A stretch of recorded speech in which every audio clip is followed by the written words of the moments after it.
It's the 90MinuteCynic podcast. I'm your host, Chris Gallagher, and I'm joined by Louis McCaffrey. Hello. Ciaran Harran. Good evening. And Christopher Sermanni. Hello. Hello, gentlemen. How are we? Not too bad. Good. Good. We're going to start off with a question. The question I have prepared, it's a overall football question, but there is a Celtic kind of connotation to it. Would Norwich be a good fit for Neil Lennon? There's been quite a lot of speculation over the last weekend about Neil Lennon joining Norwich. He actually came out and he said he was flattered by it, but he was quick to heap praise on Chris Hughton about the position he's done, about the job that he's done there. They're 12th in the Premier League, but that technically is the relegation zone at this point, considering the lack of points between the bottom 10. Hughton, we'll take him aside. Is Norwich a good fit for Lennon? I'm going to start with Lou McCaffrey. I think it would be, but not halfway through a season. I think if he got the job in the summer and had the chance to kind of have a summer with them and get to grips with Premier League football and kind of not have to worry about possibly going into a relegation battle, then yeah, it would be, definitely, because he'll get some really good players. But I think it's tricky going to, as you say, it's so tight at the bottom of the league, going to any one of the teams, the bottom kind of 10. It's difficult for a manager who's never managed in the league. So right now, I'd say no. I think he would be daft to go just now. But if he had the choice, if he had the chance in the summer, I think yeah, it'd be a good move for him. Ciaran, what are your thoughts on it? Yeah, I'd just echo Louis. I'd say I don't think taking any kind of job with a team in the bottom half of the Premiership without having experienced the Premier League is a good move just now, because it's just so. I mean, like 5 points between 10th and last. The pressure is just going to be continuous for the rest of the season. And if you've not, Lennon's not going to have that kind of pressure up here in Scotland. Yeah. Chris, what are your thoughts on it? I mean, is Norwich the type of club that Lennon's going to only be linked with? I mean, he can't go any higher than that, could he? Don't think so. It's probably the level of club that Lennon would be linked and would have a chance of taking charge of. It might be a good fit. Delia likes a drink. I think Lennon likes a drink. So, probably be a good fit for him. I personally, I think it would be a pretty decent fit. I think if he was to go now, during the January window, it would give Celtic... Well, Celtic have won the league anyway, ultimately. The only thing we've really got going for us is obviously if we could do the double. But, yeah, I think it would be a good fit for him. I don't think too many of these chances are going to come around, really, because if you look at, obviously, the West Brom position, getting rid of a good British manager, bringing in the manager of Real Betis. I'm not saying he's a bad manager, but there seems to be a trend of going foreign. Chris, what are your thoughts on that? There seems to be more foreign managers coming into the game. So, as you say, that I think if Lennon gets the opportunity, he should grab it with both hands. Success with Celtic or in Scotland doesn't seem to be a guarantee of getting a big job. I remember when Strachan left Celtic, he went to Middlesbrough, and they were a championship side, and after the success he'd had with us, you'd think he would have maybe got a job in the Premiership. So if he gets a chance, he should grab it. Yeah, absolutely. Just looking at from 10th to 20th, there is, as Ciaran says, there's only 5-6 points, and there's a lot of big clubs there. I mean, Sunderland, I would regard Sunderland as a big club, West Ham as a big club, but I don't think, just to wrap this up personally, I don't think Lennon's going to be in a situation where he's going to get a club that, like a Southampton, that's going to be progressively move forward and, actually have a decent amount of money to spend. So that's 2 no's and 2 yeses. Yeah. So the weekend results, just looking at the Celtic performance, we've got 2 gentlemen who are at the game. Celtic 3, Motherwell 0. Louis, thoughts on the Celtic Motherwell game? It was a much better performance from Celtic compared to the last kind of 3 or 4 games at Parkhead. The games over the festive period weren't very enjoyable at all. So from that point of view, in a comparison to them, the game was a hell of a lot better. But I still wasn't as hugely impressed as what everyone else seems to be for some reason. I thought Forrest had a much better performance. He was a lot more direct. showed a lot of pace. So that was a definite positive. I thought Darnell Fisher looked a bit naive at times, and kind of showed his inexperience a couple of times, but nothing too alarming. I've not been that impressed with Darnell Fisher. I think, I'm not saying he's played badly. He's came in and he's done an okay job, but there's again, it's a young a young Celtic player that people seem to be raving about. I don't necessarily see it myself. I think over the piece he's came in and he has looked comfortable. I don't think he's looked too inexperienced over the kind of games that he's had, but I did think on Saturday I didn't think it was his best performance. But I don't know, I just felt as if there was something lacking in our passing. Maybe just a zip and a bit of pace about it. I thought it was kind of lacking. I thought a lot of the play was kind of slow and predictable as it's been for such a long time with Celtic. The first half was definitely better than the second, but I thought Motherwell, they definitely didn't sit back. Sutton and McFadden were causing us problems. I thought McFadden was really good, actually. Yeah, I thought he performed pretty well. Yeah, he had a really good game, and I just felt as if 3-0 kind of flattered us a bit. I mean, we had a penalty and an own goal from Steve McManus, and I don't really think it was. I don't think it was really that much of a dominant performance, but it's definitely an improvement. Ciaran, or Chris, have you got something to say? No, I was just going to jump in there and say I've not actually seen the Stokes red card. Some people are saying that was a bit harsh, or personally, I thought it was a red card. I've seen it tonight on Sports Scene, and he's totally went for him. I actually think he has went for him because it's Lasley. Because it's actually Lasley. Well, yeah, it's the studs actually onto the ankle. It's not like it's the foot going for the ball, so it would be in front of Lasley's foot.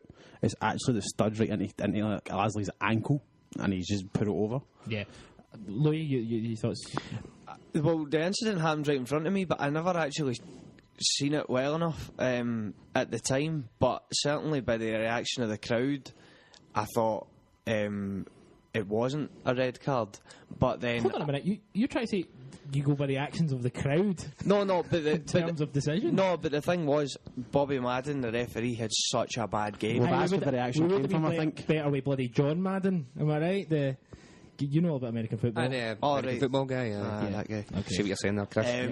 Yeah, we probably would have, because it was awful. And I think at that point you just thought, it's just another one of his stupid decisions, and he sent him off. Yeah. But then, having seen the replays on the telly, it was definitely a red card. How bad a performance was the referee, Ciaran? Oh, it was bad. There was one of our free kicks, I think it was, tipped over the bar by the keeper quick, and that was at the opposite end for me, and I could see that right in front of me. I never got it, and then on 10 minutes later, Motherwell on the edge of the box had a shot. Foster nowhere near it, and all of a sudden he flags it for a corner. Yeah, some of his decisions bad. But he's been like, I was at Thistle last week, and some of his decisions last week were pretty poor. But it's not going to say anyway. With Scottish football, there's quite a bit of alarming this weekend about the levels of refereeing, because when you look at Bobby Madden's performance and then the boy at the Hearts game, some of his decisions were even worse. What happened at the Hearts game? The red card in the first half for I don't know which one it was, but I mean the boy was going through it, but he was way out wide, and he would have had to take another touch to even get himself at an angle to go on, and Fraser Wright was going to be around the defender and catching up, so it wasn't like a last man challenge. Yeah. And he barely even caught him. It was like a soft shoulder tackle, and the one they gave the penalty again for Hasselbank, he was pulled out with the box and fell in the box, and I mean the ref actually stopped, kind of looked at him and went, okay, give a penalty. Apparently he was asking the players during the game, did I get that right? Like, actually saying... I don't even know who it is. I don't recognise the name. It must be relatively new. The referee was... St Johnstone's will not appeal against red card shown to goalkeeper Alamanis against Hearts on Saturday, but will challenge Stephen Anderson's. The defender was sent off after referee Brian Colvin ruled he denied Dale Carrick a goal-scoring opportunity in the 3-each draw. Even the 2 red cards at the end for Stevenson and Annis the keeper, you could have probably sent off the whole 2 teams, because it was all handbags, it was all grappling each other. Yeah. So I don't understand why he kind of took those 2 out. I think they were kind of more forehead to forehead. Maybe that's kind of what pushed them a little bit towards them. Maybe there's some betting scam going on here and there. Well, you know, Allegedly. that's the thing. The Regan came out and said there's no way we can say whether the betting isn't taking place, and there's no way to say that whether matches aren't being fixed. And I'm like, hold on a minute, are you sure you shouldn't be doing some investigations into it?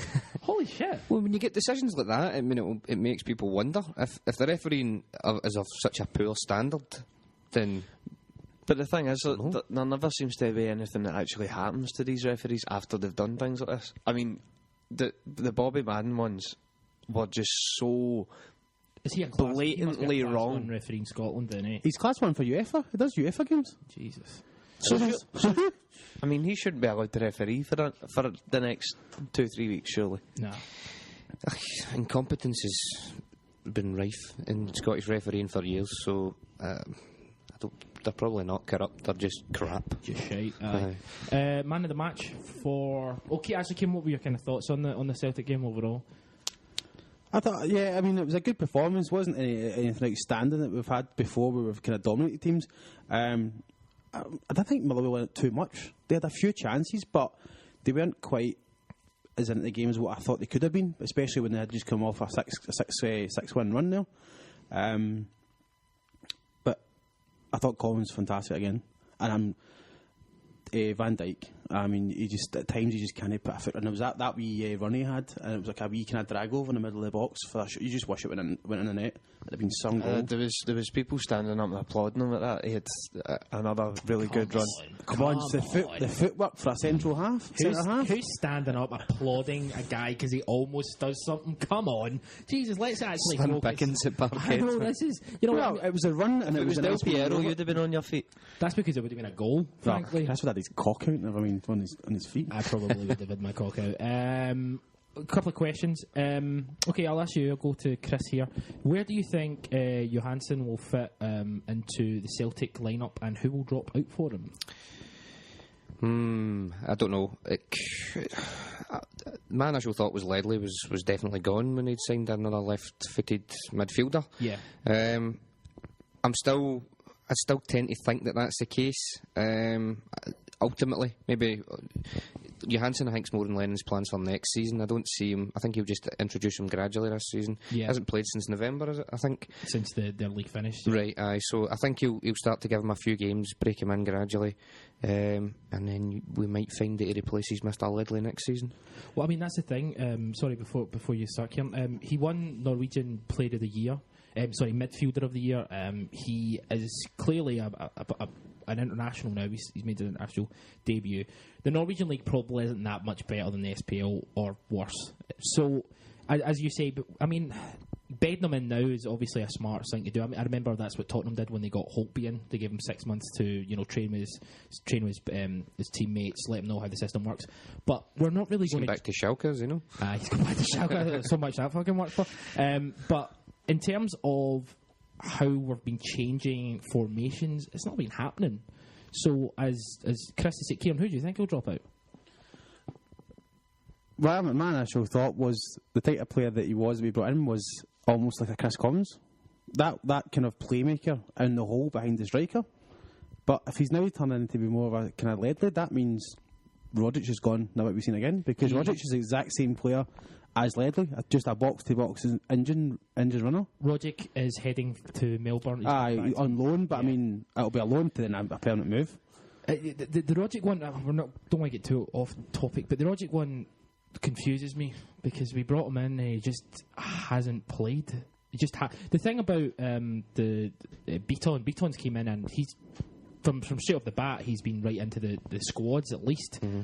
Roderick just hasn't. Now, was it you, Chris, who thought he still looks unfit? Well, I've always thought that he's not looked up to the pace of Scottish football yet, but I did think that might come. I have got reservations that he'll ever be a success, but getting up to the speed of the game, I thought would come with Lennon giving him games, but he's not doing that. Yeah.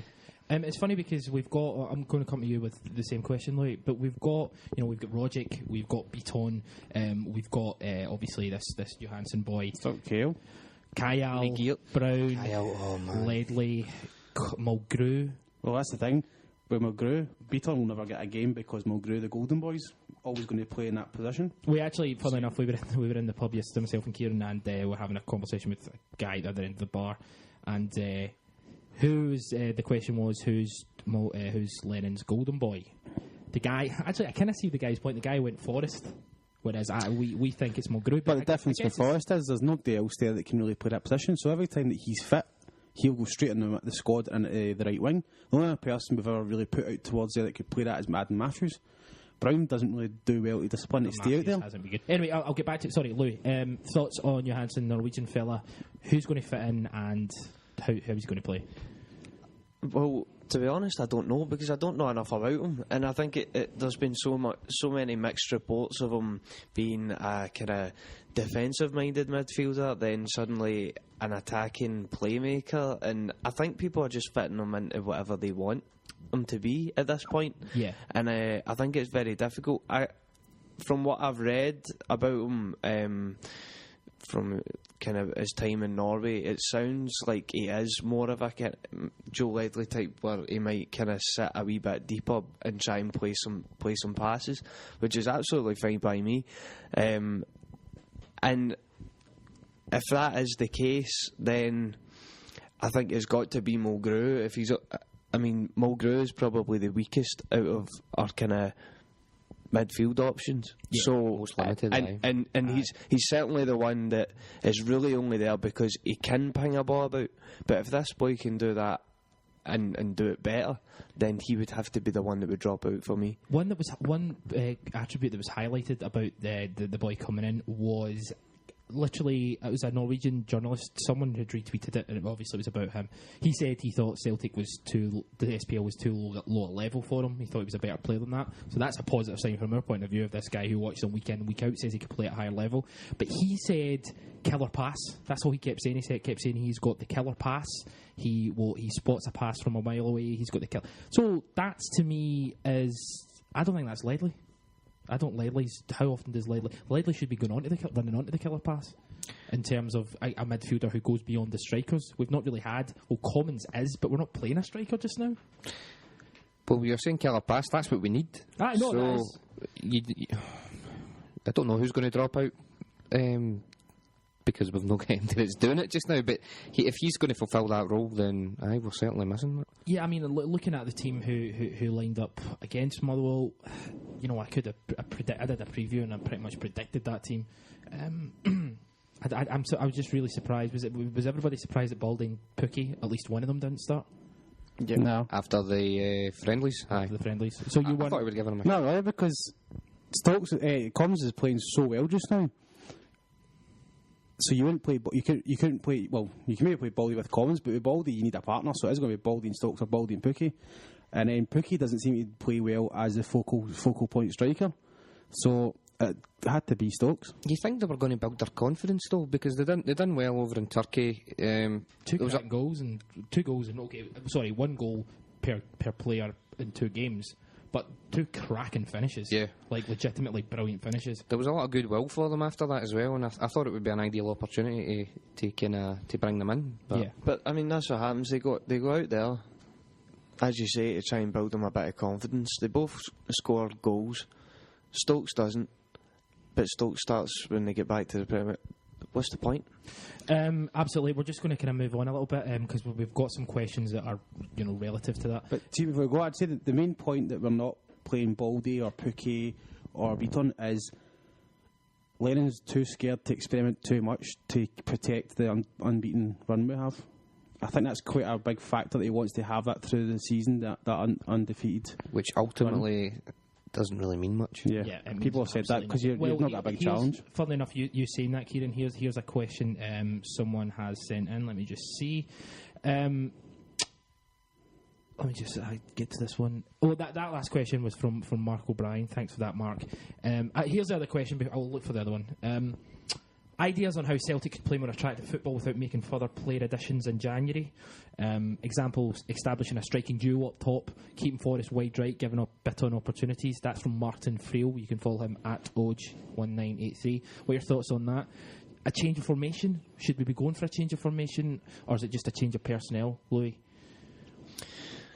It's a difficult one. I think I mean, kind of having two players up front is coming back into fashion now. A lot of teams in Europe are doing it, and yeah, it would be good to see, but you're relying on the two of them having a good partnership, and Lennon likes to chop and change. You would have to stick with two players to give them enough time to form a partnership. But I mean, for me, it would probably be Pukki and Baldy, because I think that the two of them are different. You couldn't. I think Stokes and Pukki are too similar, so you couldn't do that. But I'd just like to see the more youth players getting a chance. I think they are the ones that are hungry, and they're kind of they're ours. You know what I mean? They're coming through our youth system, and that's what's going to make the fans more interested and get us excited sitting watching it, rather than getting a team of kind of £1 million, £2 million players that are maybe not as committed. Yeah, thoughts on that, guys? As for formation, I'd quite fancy seeing us play a 3-5-2 for an extended period. I think that's quite an exciting prospect in terms of the defenders we've got who could maybe literally line up like that. Sorry, continue. We've got Van Dijk, and you can slip Mulgrew back there, who can play a bit of football as well, bring the ball out. I'm not a huge fan of Mulgrew at centre half, shall we say, in the Champions League level, but in the SPL I think he copes well there. It would give you the chance to put the two up front, Pukki and Baldy, and Commons would still get a game as Commons well. would be able to, he would have more opportunity to create, because there would be an extra midfielder to mop up. I'd quite like to see that personally. Ciaran, what are your thoughts on that 3-5-2? Would that be something you'd be interested in? Definitely, because obviously with the one with Commons, he would be restricted to the centre of the park, which he prefers, because with a 3-5-2 you've got your two wing backs who are just going to constantly go up and down that wing, so there's not going to be much room for him to need to go out there, so it'll be all into his feet, and he'll be playing the pass through, splitting the defence apart. Plus, but then with that you still have like your mixture of Brown, Ledley and Beaton in behind him, just shoring up everything at the back. Guys who can work, I think as well, not just a kind of change of formation, but just simply changing how we play in terms of speeding it up a bit and being a bit more direct. That's the thing that annoys me so much, is like it's such slow, predictable side to side play. Yeah. Just let's get the ball from back to front as quick as possible and really attack teams. We talked about Dortmund and Bayern last week, especially Bayern, how quickly they get it back to front. I think it's something we really need to look at. But the problem we're having with that just now is because the two players kind of playing out wide aren't pushing further up for us. So Forrest on one side and Paul McGrew on the other side should be at a level where they're almost at a side with Stoke, so it's kind of like a 4-2-1-3. Yeah. Because you've got your Ledley and your Brown mopping up the back, so these two boys in the wingers should be further up so that Commons can play passes not just to Stokes on his own, but to the other two either side. So he can spread the play a bit. Sorry, Chris. Sometimes, just to finish, I think sometimes we're preoccupied with keeping the ball as opposed to taking a risk and playing a killer ball, if you will. It's almost like, you know, the first thing in mind is hold on to the ball, try and build up instead of taking a chance and losing the ball every now and again. That's the thing with Dortmund. They don't mind losing the ball. It's not about, you know, like, it's not about totally dominating the possession. It's how quickly they can get the ball back. They focus on getting the ball back as soon as possible to then get another attack on the go. And I think it's just the way it's going. Someone like Dortmund, within the space of 2 minutes, have almost got two formations. They've got an attacking formation, and then they drop back as quickly as they can. I don't know if we've got the players. Our players are intelligent enough to do that. When I say our players, I mean guys like James Forrest, and I like Charlie Mulgrew, but tactically at times and positionally, someone like Kyle should just I don't think he knows where he is playing when he's told to play. He just runs around like a headless chicken. And as a Darren Jackson fan, the fact that he doesn't get a lot of heat for that annoys me. We got a quick question from Martin. He kind of 2 point is relevant. Why won't Lennon rotate the squad? Is he desperate to have an unbeaten season at the expense of giving us his experience? Quick answer on that. Yep. Ciaran? Yeah. Yes. Watching the Everton game tonight, it seems that Virgil would be a perfect replacement for Distan. Thoughts on that? Would Everton be a good level for him to go to? Yeah, I think Everton is really the club right now in the Premiership. It's such a brilliant kind of season they're having, and Martinez is a great manager and kind of really building on what Moyes left them behind. And I think it's the most exciting club to go to in the Premier League if you're a young player. I think Aidan McGeady's made a a great decision going there. Yeah. And I think any young player, and Van Dijk included, would love it down there, and it'd be a great move. Yeah, your thoughts on that, guys? I think he would, because he'd also be with a partnership with Jagielka, and I think Jagielka's one of the best defenders Ciaran, down you there. need to stop going on about Jagielka. Ciaran sits and speaks to people randomly on the bus about Phil Jagielka. Yeah, I agree. He is a fantastic defender. I never understood why. And if you get a younger Van Dijk who's very confident in the ball and isn't scared, then I think the two of them can complement each other as well. Yeah. I think they're a great club. Martinez has got a really good system, a really good style of football. I think it'd be an excellent club to go to, especially if they give him time, like he got at Wigan, to build something there. The fact Leighton Baines is going to sign a new contract shows you how good it is. Leighton Baines would be stupid to go near Manchester United just now at this point, because they might not. If we talked about this yesterday, they might not have Champions League football next season. But we'll get to England. Just looking at, was there any kind of points that you want to make about the Celtic game before we move on? You guys obviously been there. I have noticed that they've changed the food. I now noticed there was a fish and chip stall in my stand, so there was. And a pie shop as well. In the same I stand. think that's just kind of rebranding. We've always had pie stalls at football games. Pies at football? I'll never take that. Specialist pies. Before I go, I'll just get, there's some Scottish kind of news. Snodgrass to Celtic. It's not going to happen, is it? Nope. Okay. Samaras. Okay, here's one. I've spoken to my dad about this. My dad loves Samaras, but he's pissed off at him just now. Do you blame Samaras for allowing his contract to run down? Now, I don't personally. He's got a World Cup coming up. If he has a brilliant World Cup, he can pick from any team he wants. Now, right now, he's been linked with someone like Athletico Madrid, who are a big club going for their title at this point. Yeah, he could sign with them. But then he has to get games between now and the summer to get to the World Cup. I think he'll get games, even if he doesn't sign a contract. I think Lennon will give him games. I think he'll play. Plus, Greece, did he just automatically pick Samaras? Aye. But more for form and fitness. Because, I mean, obviously going to play in South America is going to be quite tough, just with the humidity and the kind of environment. So but would you blame him for letting him run his contract down and then signing for someone on a free, get a big juicy transfer bonus? Transfer bonus. I do. You do? Aye. He doesn't owe us anything. We don't owe him anything. The guy's been here for 7 years or something. So maybe it's time for him to move on. I think it is time for him to move on, but I would like to see him leave at the right time and get the club at least a couple of pennies for him. Thoughts? I'm one of Samaras's big fans. I've stuck up for him over the piece, but I probably would say it's a good time for him to go. I can't blame him for letting his contract run down. I'd maybe like to have seen him sign one so we could get some money, but it is what it is. I think he's done well for us over the years. He shouldn't be allowed to let his contract run down. I don't think. This isn't Nazi Germany. Tie him up. We should either sign him up or get rid of him. Because realistically, why should we keep him if he's not? We should be at a stage now where we're kind of planning for Europe next year. Yeah. So we should start kind of working out in our head, or Lennon should be working out in his head what his team's going to be. So there's no point in having somebody there to play some games when we could have a younger, like we're talking about, giving youth a chance. There should be a younger playing the left wing, but Samas is taking up time by still being there. Would be if Big Dirk didn't keep getting injured. He might get a chance. Is he not one of the worst signings we've ever made? £3 million. And every time he's played, he's been gashed. So I keep forgetting that we signed him. Do you know another thing as well? Sometimes I think these players, they can't be that bad. Is Lennon's system stifling them? I don't know. His first 20 minutes of football for Celtic were fantastic. Everyone keeps mentioning his first 20 minutes. I thought he was okay when he came on against Aberdeen. That was one of the few games I've been at this season at Celtic Park. But he came on there. He scored 2 in the last minute. He was playing at the right hand side, and Samaras was on the left because they wouldn't. I think he came on. He was on the left, like more, as in like more up front. He got to the byline quite a lot. He came on. He came on towards the end of the second half, and I think he set up Combs as the second. I think. Yeah.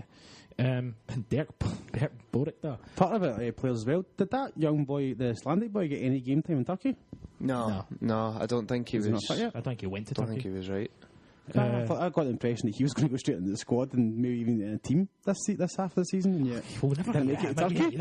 Lennon said that, but he says a lot of things. Well, we never really seen much of Wanyama for the first 6 months, so I'll go ham to him. Stevie May, before I go looking at the other results in the SPL, we'll quickly look at them. Stevie May is 1 goal away from 20. People just not interested in signing him for Celtic? Are we better than that? Don't like him. No. You don't like him because you think he looks like a tramp? Yes. You don't think he's good enough? No, not. He's certainly good enough for the SPL, yes, and I think with better players around him that he would get at Celtic, I think he would be even better. But I don't think he is a Champions League striker. I don't think we're going to sign a Champions League striker, Louis. But we need somebody who's going to score goals in the Champions League. I don't think he's going to do it. I look at Stevie May and I think to myself, what a wonderful player. No, I think he could do a job for us. I mean, he scored as one away from 20. I don't think he'd cost that much. We're spending £3 million on guys like Dirk Borikter. We're spending £1.5 million guys like Baldy who are costing us, who are not playing. Yeah, but you're forgetting one thing. What? He's Scottish. Yeah, we don't like Scottish. We don't sign Scottish players. Yeah. See if I was. Sorry. How much do you think he would cost? I think we could get him for £300,000, which is. How much do they want for Lee Griffiths? 900 if it was. They were talking. You're talking about $1 million for Griffiths. I'd still prefer Griffiths. If it was between the two of them, I'd still want Griffiths. If it was between the two of them, you'd pick Griffiths, but I wouldn't want him either. I like Stevie May because he's quite physical. He's quite hard. He's quite big, and that sounded very dodgy. But I think having as we've talked about, we've got Baldy. We don't need anyone. Yeah, because he's going to get a game. Okay, so Stevie May, if he was going to, should he stay or should he go? Good to keep him in Scotland. I guess we want our best players to stay here as opposed to going and playing for Peterborough. Yep. Is he on loan or is he actually there permanently? He's a St Johnstone player. I don't see why he would move then. I think he's going to move. Money talks. Just looking at the results from the weekend, Aberdeen lost to Inverness. Thoughts on that? Was it at Pittodrie? It was at Pittodrie. Yeah. Cooten buster. Who's going to be second? Aberdeen and Motherwell. But I did see someone was talking about it. I think it was Michael Stewart that nobody really likes, but he did make a point that Motherwell do score the goals, whereas Aberdeen are struggling to score goals. So Motherwell might edge it that way because they'll be the ones that probably score more of the goals and get the results required. Got 14 goals this season, and the young boy they signed from the Estonian striker Anya. He's got 8 goals, and he's been quite impressive for them. They always seem to sort of come into a forward who gets quite a lot of goals for them. Yeah, they always seem to replace them when they move them on. I know, but that's clearly their skill. And they've got James McFadden, which is only going to help them. Well, just looking at Inverness have really slipped up, and of course they slipped up because we John Hughes, who's one of the worst football managers of all time. He's heavy sound. He is. Do you know what? He is heavy sound, but he's just not very. Love to go for a pint with him. Oh, I love all that. I wouldn't like my team. It wouldn't be 1 pint. Put an 0 at the end. St Johnstone and Hearts was the 3 star. Ross County beating Dundee United. Yeah, I'm getting fed up putting them in my Cooten because they keep busting. Let's sign all their youth players there because they're just tearing this league up. Oh, absolutely. Well, they seem to think it's acceptable to send them on holiday when it's at the middle of the season. Well, Ayanapa or something. Well, Ryan Golden's one of the other boys that are away on holiday. Get said to him, go on holiday for 2 weeks and rest yourself. Ryan Gold and Suter, and I don't know if he let Robertson as well. He let 3 of their best players. He dropped them for the last 2 games, and you're like, maybe you should play your best players, Jackie. I don't know if that's. See, when Lennon goes, he'll be the next manager. I love to see people get Jackie in. How many games has he played? I don't want him in, but I don't want him in either. Malky Mackay would do me. I don't think he'd. I don't think Malky. Nah. I think he'd add on. He'll get a Premiership job when they sack. He'll get a West Ham job or something when they sack him. Marco Bielsa. Yeah, let's get him involved. How many jobs has Bielsa been linked to by you guys? Just the Celtic one, we just keep doing it so that Marek and Gal link them every week. Yes. Hopefully one time someone will tell them, go, yeah, I quite fancy that. Glasgow's got Buchanan Street. Yeah, and you can come on the podcast. Always welcome, Mr. Bielsa, if you're listening, fancy coming on the podcast. So yeah, well, what we're going to do now is we're just going to move on to. Is there any other kind of points you want to make about the SPL? Anything? Dundee United are shit. Thistle, Drew, Kilmarnock. Are you going to the Thistle game next week? Or are they Thistle fan? Not really. It's a stadium close by you can go to. It's on a wee bus trip. Yeah, 18 quid. 20. It's a shame, but because I mean they do play relatively nice football, good football, but They're still struggling for a home win. Yeah, not worth 20 quid. What's the prize like up there? They're not really good. I wouldn't say they're the most well cooked.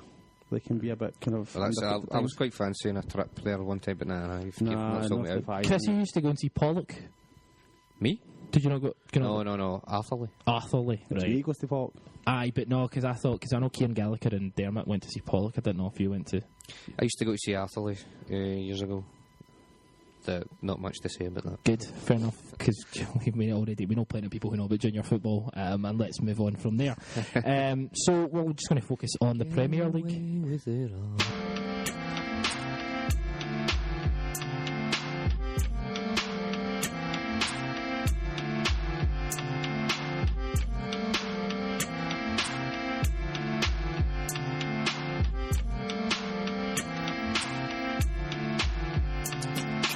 Living off borrowed time, the clock tick faster. That'll be the hour they knock the slick blaster. Dick Dastardly and Muttley with sick laughter. A gunfight and they come to cut the mix master. ICE Cole, nice to be old. Y2GSD twice to threefold. He sold scrolls, lo and behold. Know who's the illest ever, like the greatest story told.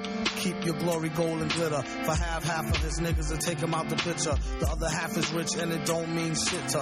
Feeling a mixture between both with a twist of liquor. Chasing with more beer, tasting like truth for dear. When he at the mic, it's like the place get like, oh yeah. It's like they know what's about to happen. Just keep your eye out like I capping. Is he still a fly guy clapping if nobody ain't hear it? And can they testify from in the spirit? And living the true gods, giving y'all nothing but the lick like two broads. Got more lyrics than the church got lords. Okay, so just looking at England, the Premier League. Kieran, you are disgustingly enough, you're a Manchester United fan. Manchester United, Chelsea. It finished 3-1 to Chelsea. What are your thoughts on it? Deservedly so. Chelsea looked very comfortable throughout the whole match, and it looked like they could have actually went up another gear. So they could have. It did look kind of relatively easy for them. Up until maybe the third goal. The third goal, they maybe eased off a little bit, but they should be further up. They are further up, but I think they should be top. Who, Chelsea? I think the team they've got together is very good. They've been attacking six. It's fantastic, and then even in defence, they've got a good balance with a good solid defence and keeper. So I think it's going to be between them and City for the title. You're forgetting one thing: they have Cahill in defence. Chris, you watched the game also. What are your thoughts on it? And do you think that's it for Moyes in terms of winning the league? I think they should write this season off. In terms of title, they're going to, because they're not going to win the league. But I think they should kind of written this season off for the start, because I know they won the league last season, but it was quite clear that they needed a rebuild. So I think they need to give Moyes a bit of time. But whether or not he's going to get that because of the club that he's at, I don't know. The game itself, Chelsea were by far the better team. As Ciaran said, they could have scored more goals, but Christ, I was bold, man. It wasn't a good game. Yeah, I think once the third goal, because there was a goal just before half time, there was a goal just after half time, and it was just after that when they went 3-0. And then what does Moyes do? He brings on Smalling. No, that was actually tactical because Everett limped off. Oh, right, okay, well, fair enough. But, go for a risk, ultimately, because you're down and out at that point. It was quite interesting. So Everett limps off, and did you not see the Butners went out and loan? Butner went out. So there'll be a rush for Quantrill? Quantrill, yeah. Definitely come in tomorrow. So, I mean, what are your thoughts on that? Is Man United been linked with Quantrill? Aye, I think he's going to sign on loan. For quite a while as well. Well, summer they tried on and off. The reason they didn't get him in the summer was because there was problems with the paperwork and it didn't go through in time. Right. So he's at least signing on loan. I remember there was talk of it in the summer, because there was talk of him going to Spurs as well, him and Di Maria at one point, the whole Bale thing. But I didn't realise he'd been linked again with him. What are your thoughts on Chelsea and just how they're playing just now? Yeah, they do look really good, but I kind of agree with what Ciaran was saying. I don't think they've looked as if they've got to the kind of top gear at all this season. I think that so far this season they just look as if they're quite comfortably grinding out results, but not not blowing teams away in the likes of Man City are. Man City, I think, are just at a higher level than everybody else.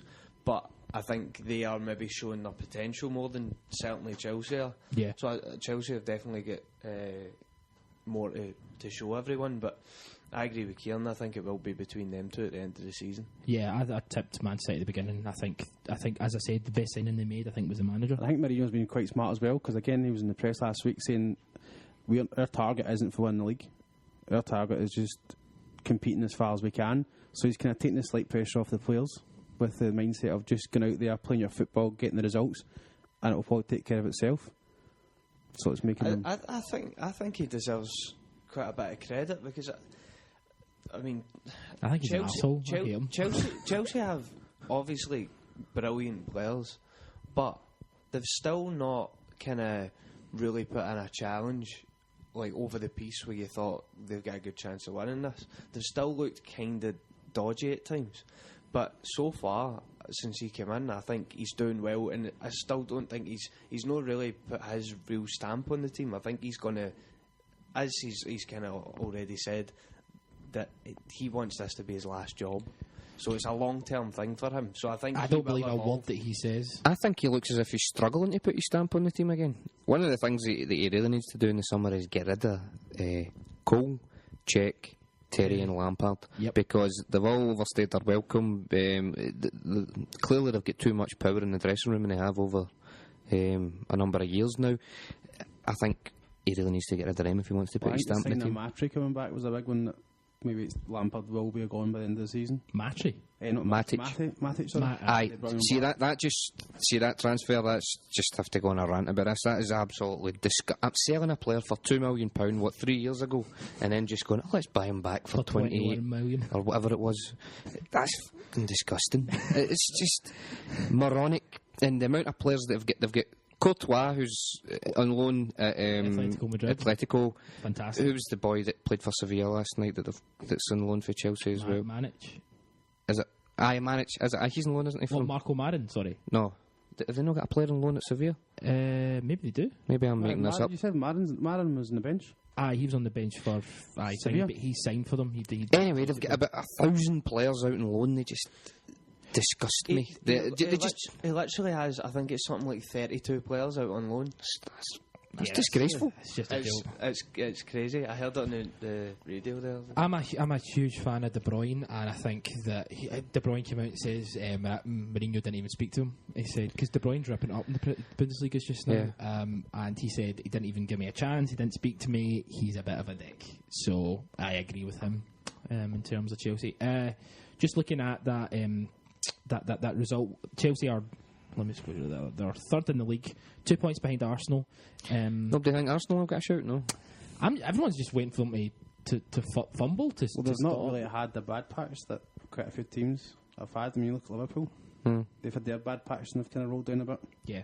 Spurs as well have kind of now fallen back. Spurs are hilarious. What's happened to Spurs? I have to laugh at the fact that we'll buy the championship. No, you won't. You fucking idiots. But to be fair, they've won the last...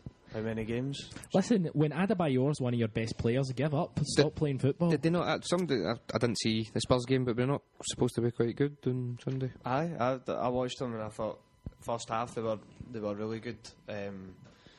Adebayor was brilliant. Aye, joking aside, he has actually been his movement off the ball. I mean, from the whole team, not just him.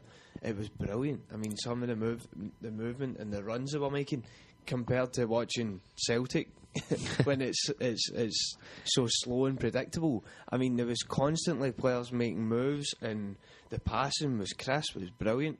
And Tim Shelby's done really good since. He has. I mean, they've went to 4-4-2, and he's just brought back a kind of basic kind of philosophy in terms of how they play. But it helps that Eriksen's got a bit of form. Yeah, he's really come on to a game. He'd scored 4 and 5 before the weekend. Set up the first goal for Adebayor, and it was do you think ABB tried to do too much too soon, Chris, or do you think it was just he's not good enough? I don't know. I think he's too negative. I always think that Spurs had quite a lot. He signed quite a lot of creative players in the summer, Lamela, Eriksson, and I think AVB tends to stifle players in the system he plays. Let's talk about Lamela going back to Roma. Nah, don't need them again. No, don't need them anymore. No, I think they're quite well coated just now. We'll get to Serie A in a minute. Right, okay. Continue. No. Sorry. But I think AVB. I think his system kind of stifles players a bit, and it's guys like Eriksson who are creative didn't get much chance to express it. Well, he didn't really get much of a game under him, but a lot of the players don't get much chance to express himself under him. So I think that's one of his problems. Yeah. Just back to the Chelsea. Samuel Eto'o became only the fourth man to have scored a hat-trick against Manchester United in the Premier League. Name the other three. That was a question that Brian Murray posed to us. I've got the answer here. Can you just think off the top of your head? Benteke? No, Benteke isn't one. Benteke scored a hat-trick for West Brom against Man United in the last game of the season, 5-5. Benteke. Lukaku, sorry. Lukaku's one. Sorry, Lukaku is one. Same country. David Bentley and Dirk Kuyt are the other two. David Bentley. He's still only 29 and he's a free agent. And he's an arsehole. Bit shite. He's got a good free kick, but that's about it. We've all seen that clip on YouTube when he wins the agent's watch by hitting the ball into a skip from about 500 yards. Not seen it. Stuff. Do you know what? I'll send it onto your Facebook or your Twitter. Sorry. Send it to one of my social medias. One of your social and medias. I will, your secretary to skip's not hard to hit. Oh, did I mention he's on top of a building? It was a crisp. It's a skip and he's on top of a multi-storey building. building. Actually, I've seen that. That's quite impressive. But can he hit figures off a wedding cake? Sunderland signed Santiago. Good point, well made. Santiago Vergini. He's just an Argentinian defender. He was fantastic for News Old Boys last season when they got to the final of the Copa Libertadores. Formerly played for Verona. Myself and Marek watched a lot of News Old Boys last season. That's just annoying because he's really good. And why is he signing for Sunderland? I know, how's he going to get ahead of O'Shea and West Brown? I mean, it's a partnership to really be hard to break down. I call them. Is he anywhere near as good as John O'Shea? He's only 25. He's got time to get to the level of ugliness and incompetence that John O'Shea has. No, it's just Vergini is such a good player, and I'm sure he'll go to Sunderland and going from there. Is he in the Argentina squad? He's had a couple of caps, but it's quite surprising because he goes so far away when it's World Cup time. Well, there's a lot of Argentinians, not a lot, but there's a couple of Argentinians and a lot of Argentinians in Europe overall. But if you've got Aguero, they're going to be looking at England anyway. Just look at some of the other news that's kind of hitting. Cabaye to PSG for £26 million. Louis, good piece of business if it happens, or overinflated transfer fee? Yeah, I'd probably say overinflated. I can't say I've seen a lot of them recently, but he's been tremendous recently. He's been really fantastic. He's always been good at Newcastle, definitely, and I'm not surprised he's linked with the likes of these teams. But that's the thing: if PSG can afford it, they're willing to pay that money, then you got to take it. I would say you should take it, but he's very important to Newcastle, so I'm sure Pardew will be doing everything he can to keep him. Ciaran, what are your thoughts on that? Would that be a good piece of business? For Newcastle, yes. For 26 million? Yeah. That'd be really good business. I mean, for PSG? I don't know. I don't really watch PSG, so I don't really know if they actually need that kind of player in that position. I know he's good for Newcastle, but is he going to be the type of player where he's going to go in there and either transform PSG or boost their performances? I mean, are they doing that poorly just now? They're not doing great. They're in terms of how they're playing, they're stuttering along at this point.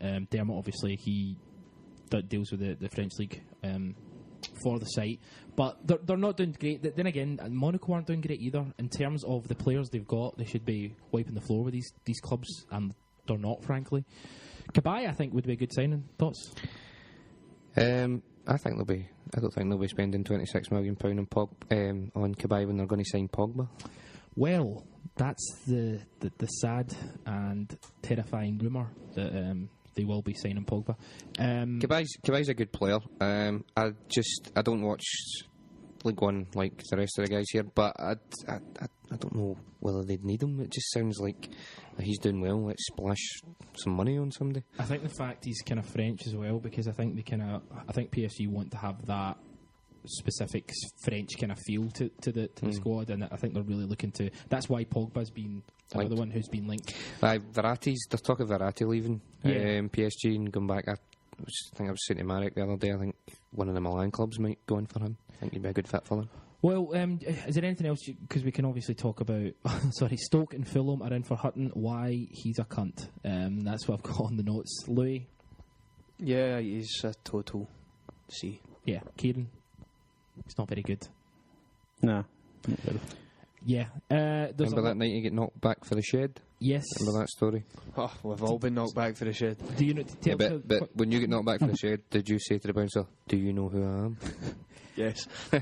And then proceed to throw 2 pences at the bouncer, apparently. Whether that's true or not, as opposed to going. And the bouncer said, "Why don't you go to the cash machine and throw tenors at us like a real footballer?" And he did, because he's an idiot.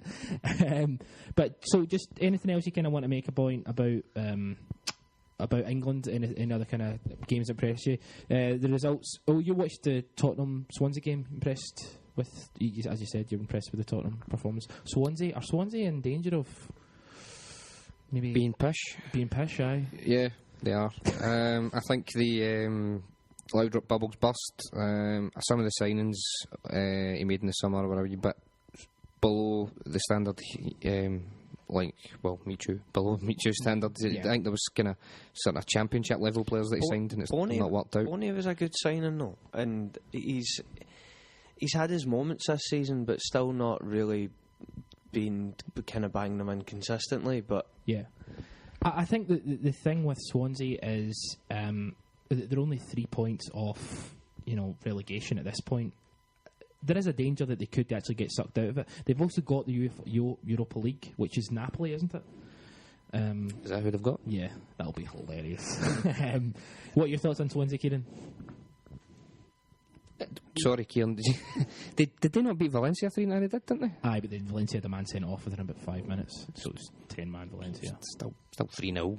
Aye, Valencia were rubbish. That's still are kind of rubbish. Right, sorry, Ciaran. I mean, they did have a good start with the kind of the philosophy of football, and it seems as if it's kind of getting found out a little bit. But I think for a lot of the teams down the bottom half, I think the worst thing that happened for them was Palace sacking One of your Holloway and then taking on Tony Pulis, because what a job. One of your heroes, Sermanni, Tony Pulis. But I mean, what a job he's done. He's just transformed Palace, them now out of the relegation zone, and have now brought everybody together. So there's now the pressure. There's about 10 teams technically are battling for relegation, whereas Palace were lingering away. They were written off 2 or 3 months ago that they're definitely going down. And they're playing now, and the results are pulling together. He's done a really good turnaround there. Last minute, last game, penalty for Palace. Who's going to take it? They scored to stay up. Won't be punching him, he'll be winning the top, having to empty his guts. Yeah. I just looking at sorry, before I know you've got something to say, Louis, but Palace are a point behind Swansea, so that shows you how bad Swansea are doing. What were you going to say? I just think with Swansea, I think Laudrup wants to leave. I think he wanted to leave in the summer, but he kind of, I don't know if he was forced to stay, but felt as if he maybe had to stay, and because he'd done so well the season previous. So I think he's just kind of ready to leave. I think he'll probably leave at the end of the season, whether kind of no matter what state they're in. We've got a question that 2 listeners have actually sent in. One of them's Colin Armstrong, who's a regular contributor. He asks, should the West Brom drop Anelka? And in the same sort of vein, in terms of the people being mentioned, the Ginger Ninja, that's not you, Ciaran, is it? No, on Twitter.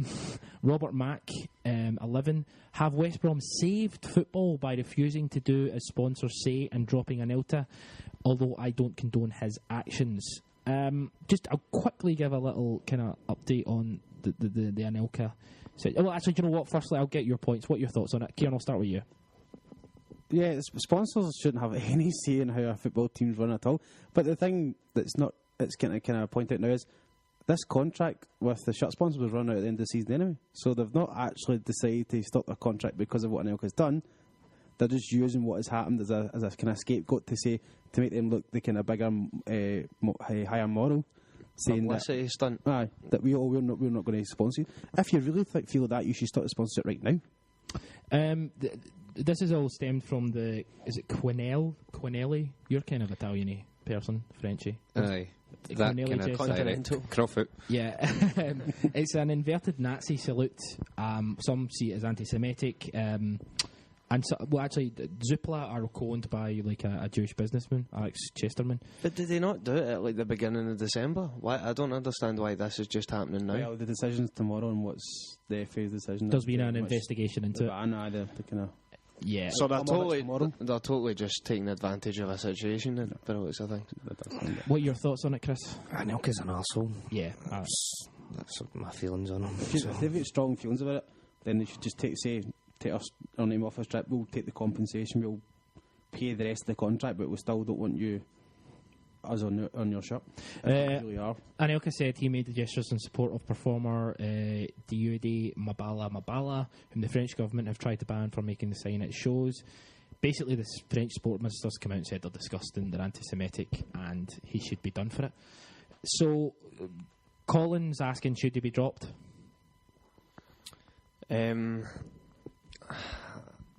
I don't know. Because of what he done, or because of the pressure from the shirt sponsors? Because I'm just asking the question. It's your interpretation. Should he be dropped? I don't think so. Ciaran, should he be dropped? No, because if he's given the club a reason of him doing it, and the club feel that's the right reason, and it's not anti-Semitic, but it's his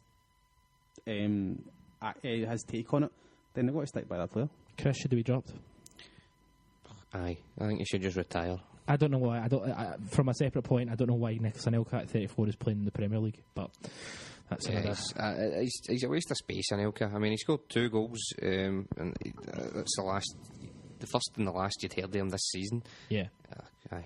Just looking at the other results, Crystal Palace won, Stoke 0, Man City defeated Cardiff 4-2, Norwich beat Hull, West Ham lost to Newcastle. Big Sam's got to be certainly close to being sacked. He's having sleepless nights and not eating his dinner, he says. That's, you need Sam eating his dinner, frankly. Every cloud's got a silver lining. Yes, Sam. Okay. He's delighted. So just moving on, we're going to look at Serie A.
Okay, so now we're going to focus on Serie A and La Liga.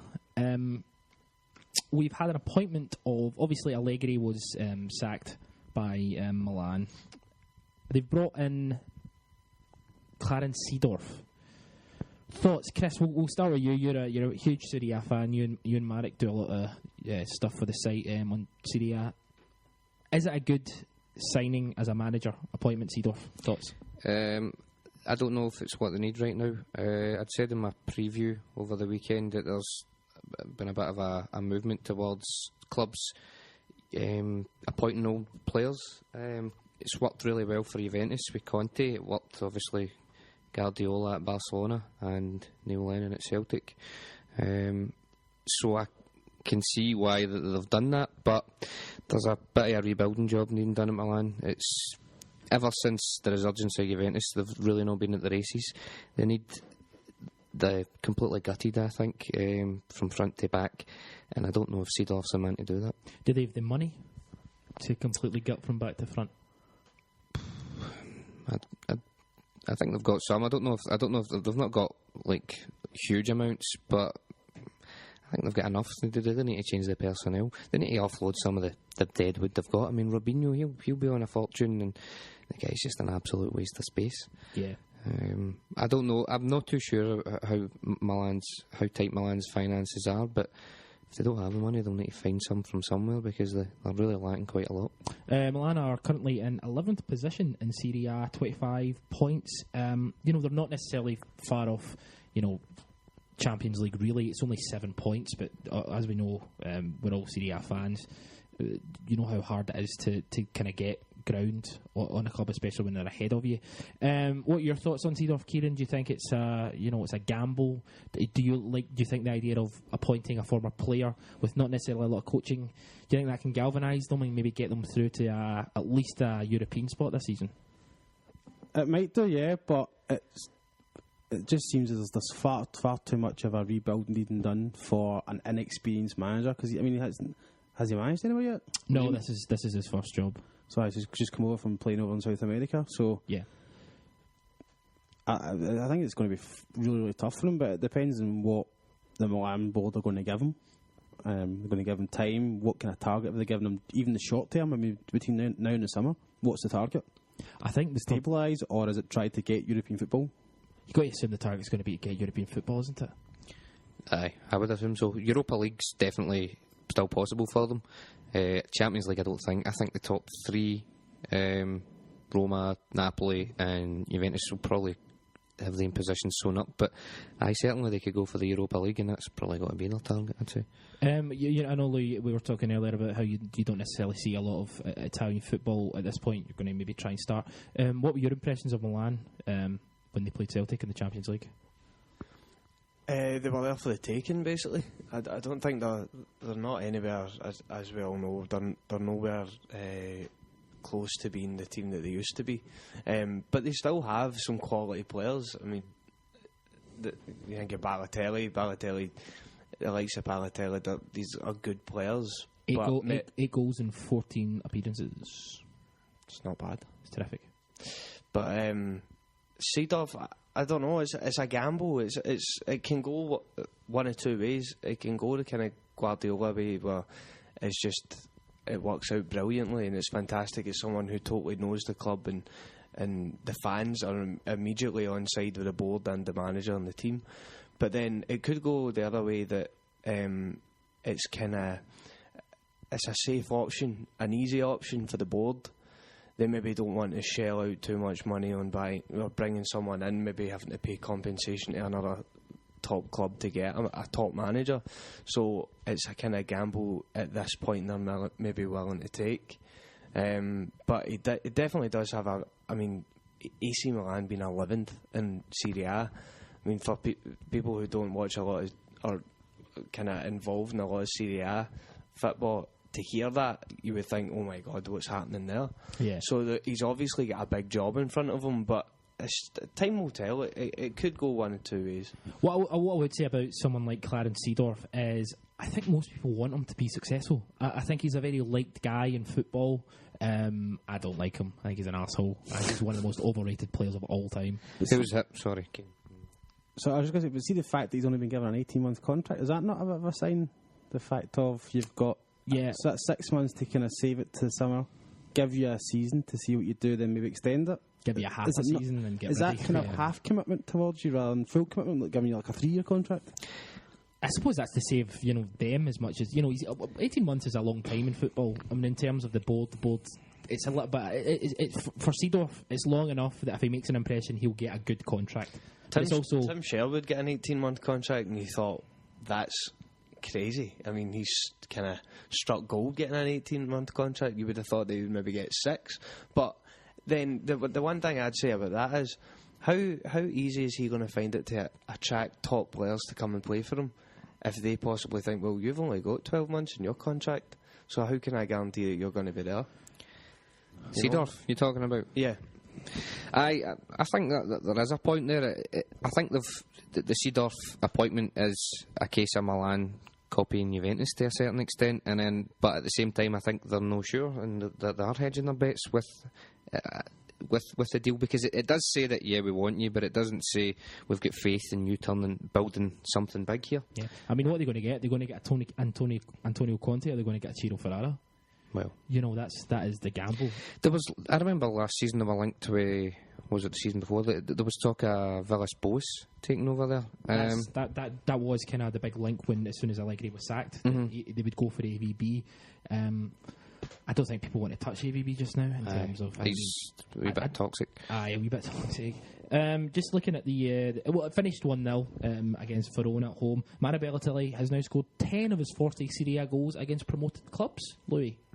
Fantastic, good on him. Good for him, One other thing about Seedorf, I see he's got the players doing a huddle in the dressing room. Piss off. Come on. After every game, and he says it will happen, win, lose or draw.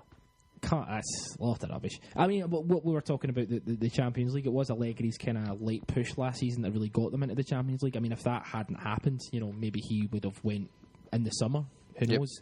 Which may have been should have taken the Roma job, shouldn't he? Allegri? Aye, if he could have his time again. Well, he won the league in his first season at Milan. I just think Juventus is just, unfortunately, has just steamrolled everybody else in that. Scum. Yes. Juventus destroyed Sampdoria 4-2. Destroyed Sampdoria. I mean, you said that well, a hint of embarrassment. But Juventus are just genuinely marching on at this point to the title. Roma won, what was it, 3-0? 3-0, aye. 3-0, and they're playing, is it tonight? Tomorrow? Tomorrow in the Coppa Italia. So that'll be tonight. If the podcast's up on Tuesday, that'll be this evening. That's because we were mentioning, Ciaran, that Sky Sports have got Roma. I've got Italian football, and why do you think they've got Italian football all of a sudden? Because they bought the rights to it. Okay, fair enough. I thought you were going to make an interesting comment, but fuck you. Maybe they're going to try and steal it off BT Sport next season. So they're 8 points ahead of Roma. Napoli, did Napoli lose, or I think they drew? 2-2 each, I think. Who was it? It wasn't Genoa. It was Bologna. Bologna. Bologna in the last minute they scored, didn't they? Lazio. Do you want to mention the? Oh yeah, the Lazio. That was the most disgusting red card I've ever seen in my life. I don't even know how you could explain that. It was literally. It wasn't even like a shoulder tackle. It was just the softest wee brush, and the ref came over with a red card. And I just thought to myself, that just smells of corruption, but. It's funny because allegedly. In Scotland it's just a shite referee, and Italy it's corruption. We considered it was corruption in Scotland, but then we just assumed that they're pish, and so that was it. Just looking at a few kind of transfer rumours, Quagliarelli and Vucinic is looking to do a deal with Inter, a swap deal with Guerin. Thoughts on that, Chris? Juventus would be the one winning out in that deal. Yeah, because as Ciaran you mentioned, that Vucinic is becoming a bit of a nomad in terms of club movement. I've never taken to him. I don't think he's great. I suppose that would be good for Man United, because that would kind of pave the way for Marquisio, I'd imagine. Yeah. See, nobody seems to really know what midfielder they're watching, because they've been linked with Pogba, Vidal and Marquisio. Yeah, I think people just jumped on the fact that Pogba played for them and Vidal's the best midfielder in the world, and Aye. But it's a bit hard to go and watch Marquise when he's not been playing anyway, so I don't know how they could be actually... Joking aside, though, him. for example, though, Man United have been linked with Chiellini for the last 3 years, right? Oh, please say that's not true. I'm not... Well, do you know what? fucking hate him. Do you know what? He's better than Johnny Evans. He is better than Johnny Evans. So... I would disagree. Oh, well, you should kill yourself. Chiellini's fucking pish. And what an ugly bastard to go with. Oh, Jesus. It's a bit harsh. Put a whisper in at the end there. Guerin been linked with Chelsea, but 27 Colombian international. I've seen him, I think, 3 times this season, and I was impressed with him. It would be a good move for Juventus, but is that paving the way for a move for Pogba or Vidal? What do you think, Wayne? Do you think one of them could be on the way out? I'm not sure. I mean, Pogba and I'd say probably Pogba more than Vidal. I've seen kind of constant rumours with him. I don't know. It's just where he goes. If where's the most attractive option for him? I mean, I think there's most of the big clubs would happily take Paul Pogba. He's a brilliant player, but I mean, I don't think he would go to like Sermanni now. Personally, I think, personally, I think Paul Pogba he's a powerhouse of a midfielder. He's only 20, and if Cabaye is going for 26 million, I think you'd double that for Pogba. I really do. I'd go with the same with Vidal. I might be looking through black and white tinted specs at this point, but it's an interesting one. Vermaelen to Napoli. There's also another rumour.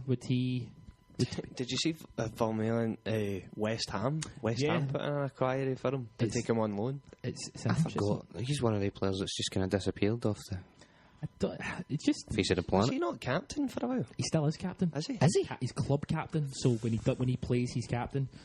Just doesn't play. Just doesn't play. Is it not embarrassing that Koscielny's getting out of the team? I think Koscielny's good. I think Not Koscielny's better okay. but I think he's okay. They've been quite solid this season, actually. Arsenal. Aye. No, absolutely. As you said, people are just waiting for them to hit a bad run of form, but it might not come. Roma have completed the loan signing of Mikael Bastos from Al Ain. Good signing. If you like defenders that can't defend, yes. Good. Thomas Vermaelen, we were just talking about him there. Just looking at the results, I'll just kind of before we move on to La Liga. Milan beat Verona, Udinese, Lazio, as Ciaran mentioned, there was a dodgy penalty in that one, sending off. Atalanta, Cagliari, Bologna 2, Napoli 2, Fiorentina, one of your teams you enjoy watching. They beat Catania 3-0. 2 from Matre, and he set up there. Yep, Matri's good signing for them in terms of cover for poor Rossi. Rossi and Gomez, aye. I've never rated Gomez personally, but Rossi, I don't know if is he going to come back from this? It's another leg break, isn't it? Then he's done his knee again, but I think it's one of the other ligaments. Sorry. Exterior arterial cruciate. What? Aye, that one. That one, yeah. Well, apparently it's not the same one that he thinks. But he's supposed to be out only for 3 months, but there's only so much you can do to your knee before it just kind of breaks. Is that also not the same? Is that not the third for the same knee? The third one doing the same knee? I think it's the same knee, but a different ligament. Will he think he'll make the World Cup? I'd like him to, yeah. Will he? I don't know.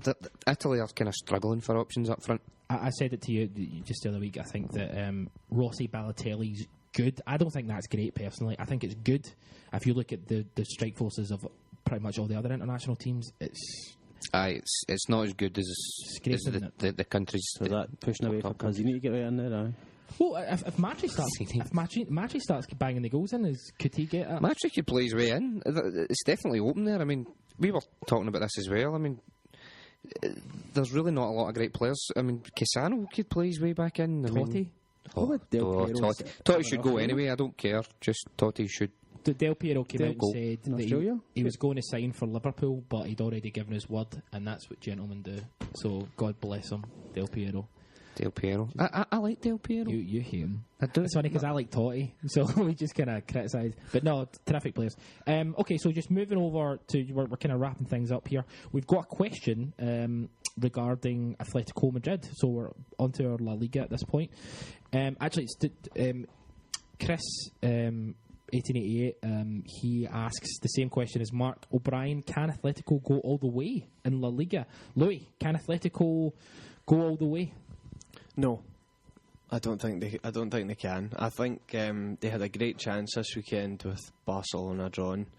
If they'd got 3 points in, I think it would have been a big boost to them and kind of rubber stamp their credentials, but they didn't take the opportunity. And I think if they can keep the pace, if they can keep close to Barcelona and Real Madrid, and probably come third, I think that would still be a really, really good season, and it would give them something to definitely build on, that they could maybe split the two of them up in the coming years. But whether they can do it this year, I would doubt, to be honest.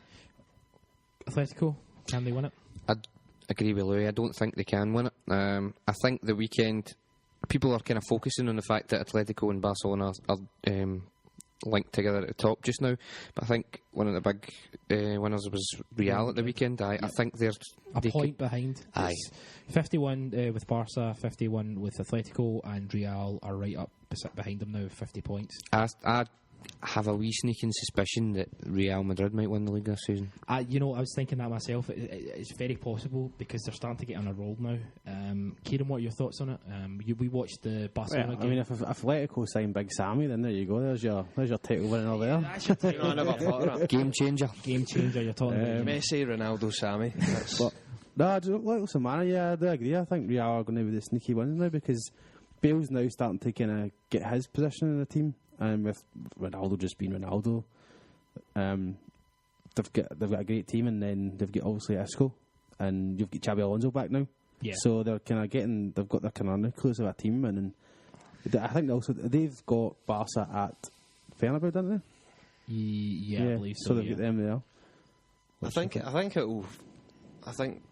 the El Clasico games are still going to have a huge influence on it, but Real Madrid they are playing really well, and Hesse up front, the young boy, he's doing so well this season. Has he been playing? I've not seen a lot of he's been getting a lot of chances and scoring quite frequently and setting up and just coming on and being kind of injecting a bit of life about the team and a bit of energy, and he's really looked like a player so far this season. So. And the likes of Modric is really getting a kind of run in the team now, and the fans are starting to take to him a lot more now because they were very sceptical of him when he first signed. But and obviously having Bale back as well is only going to help. He scored for the first time in 2 months. I think as well for the Spanish people, I think they'll be happy that for once there's a third party in there at February challenging for the top. Because there was a couple of years ago, there was always these banners saying don't turn us into the SPL. Yeah. But, it was just a matter of time before they turned into the SPL. The quality was just the same, wasn't it? Atletico Bilbao are they're knocking on Real. Well, they're not. They're miles behind, but they're third on 39 points. Villarreal and Real Sociedad.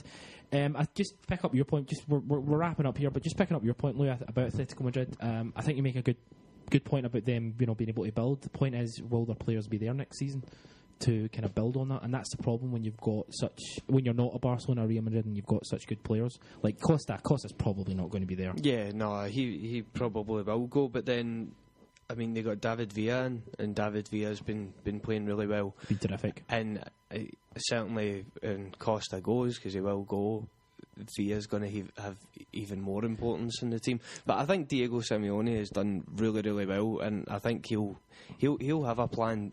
They always seem to attract brilliant strikers. Yeah, right, one way or another. I think he'll find a solution to it. I like Gordon. I think Gordon's a good player. I think the Arda Turan. Aye, Turan's a fantastic player. Koki's really good as well. Koki, again, these are their key players when they're being linked away. I'm not saying they will definitely go, but it's a shame from that point of view. Okay, that's our podcast. Any kind of last kind of comments or points that you guys want to make? Just, I was going to say to check out the site. It got a bit of a facelift and kind of redeveloped in the past week, so it's worth having a look at. Yeah, Louis still kind of working on the kind of redevelopment. He's doing a hell of a job. We've got all the major leagues and the major fixtures from those leagues on the sidebar, so check them out. No need to go to the BBC website anymore. Nope, come straight to us. We've got some good stuff coming up this week. We've got an article on Paul Hartley written by SPFL guru Ewan McGuffey. We've got a couple of player profiles, and obviously the podcast will be up. Don't bet on it. Are people taking Larky's advice?